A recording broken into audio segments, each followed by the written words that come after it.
巴特勒化身瓦学弟，甩锅队友。Oh, you got knocked off! Bro, you set me up! Bro, you just turned the corner and got sniped. You gotta be better than that. 宝剑出鞘，2026巴特勒中国行现场发生了什么？库里与巴特勒互送丑照，这又是怎么回事？大家好，这里是 Telfer， 我们一起挖掘真实励志有趣篮球文化。你的点赞让我不停更新。这是吉米·巴特勒连续第4年来到中国，每一年他都以全新的造型亮相。在中国行之前的1个月，他突然决定剃掉自己的脏辫，换成清爽的寸头造型。Right. Or do I just keep the mustache shaved beard? Or keep the beard shaved the mustache? Which one's nastier? I think the shaving the mustache is super nasty. This is a nice one right here.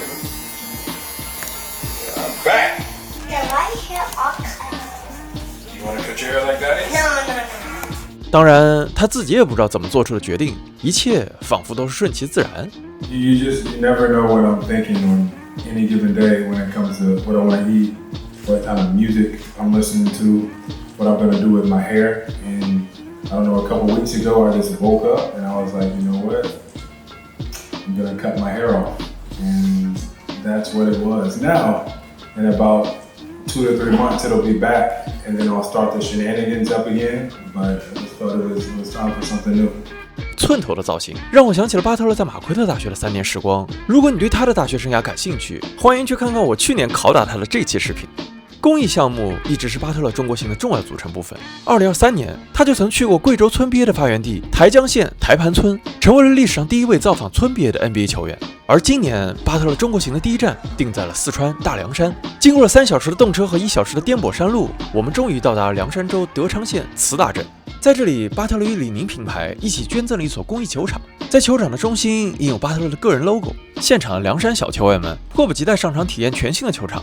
根据李宁小学生联赛的新规则，他们的比赛被分为2节，每节各4分钟。而这次，巴特勒客串了凉山小球员们的教练，他甚至会为了一个判罚向裁判大声抗议。比赛结束，巴特勒教练对这一批来自凉山的小学员们很满意，他决定把孩子们带到成都，和李宁小学生联赛四川赛区的冠军碰一碰。8月8日，就在今年中国行开启的10天前，巴特勒在网上晒出了一组自己在荷兰阿姆斯特丹的训练照片。很明显，大伤初愈的巴特勒已经恢复了投篮训练。等等，这几张图好像有点不对，怎么头像是他队友史蒂芬·库里？这个帖子的配文是 Batman posted in Amsterdam， 蝙蝠侠发布于阿姆斯特丹，而蝙蝠侠正是巴特勒对库里的称呼。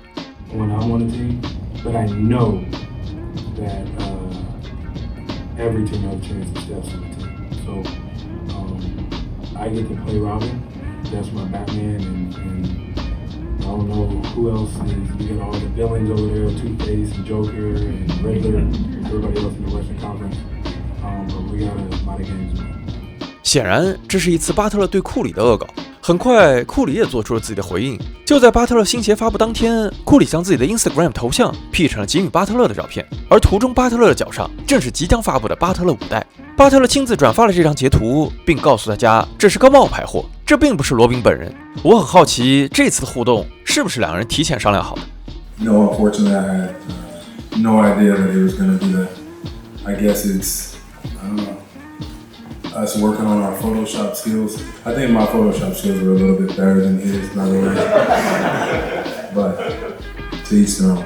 在湖州莫干山的发布会上，巴特勒与设计师孙明旭一起为我们揭示了巴特勒5代的实物。不过在正式揭露实物之前，巴特勒先显摆了一下他刚刚收获的宝剑，以及他独创的宝剑收纳方式。摆在巴特勒面前的黑白2双 JB5 正是这次的首发配色，至暗骑士与淬火配色。等等，怎么这2双鞋越看越像足球鞋？其实早在巴特勒2代的时候，我就已经看见过网球元素的加入。A version of my sneaker, the JD2, which is kind of a shout to tennis at the time when I was madly in love with tennis. 而这次设计团队大胆采用了足球鞋的设计理念，毕竟巴特勒也有不少足球界的朋友。This one is kind of a shout with the crest and everything to my love for soccer/football. So this is a lot soccer inspired.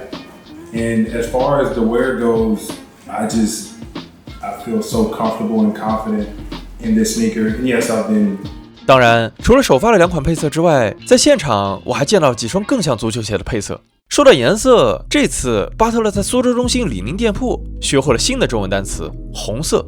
红色 ，Yes。对于连续来中国4年的巴特勒来说，这个词可能有点简单。他主动要求上强度。天蓝色。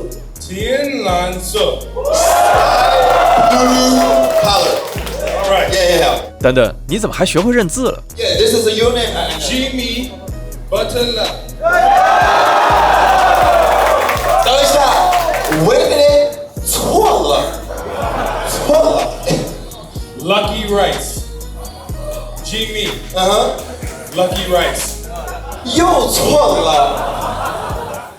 在巴特勒本次中国行的最后一站，他来到苏州 LNG 李宁电竞俱乐部。就在去年，巴特勒曾经为第一人称射击游戏《战地风云6》拍摄过宣传片，不过出场仅仅10秒钟，他扮演的角色就被导弹轰得粉碎。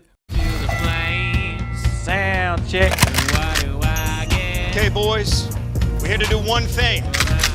One thing.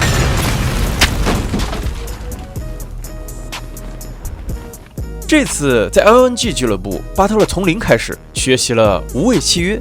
然而这次刚刚出门10秒，巴特勒又遭到了击杀，他赶紧将锅甩给了队友，认为是队友陷害了他。Oh, you got knocked off! Bro, you set me up! Bro, you just turned the corner and got sniped. You gotta be better than that. 很快，巴特勒就拿到了达瓦生涯的第一个击杀。但是，好吧，他并没有能证明自己。10分钟之后，他起身宣布投降。 Best aim in the world, man. Dude, he's knocking y'all off. All right. Yeah, that's enough of me. Y'all set me up. 从2023年巴特勒第一次中国行开始，每一年夏天都能在中国见到他的身影。正如巴特勒自己所说，他每一次来到中国，都对中国文化有了一些更深入的了解。 for me to come to China and learn even more about the culture here. 深山铸剑俱乐部达瓦，他的每一站活动总能给球迷们带来惊喜。在未来，巴特勒还会与李宁一起为我们带来什么样更有意思的故事？我还有没有机会再次与他对话？就让我们拭目以待吧。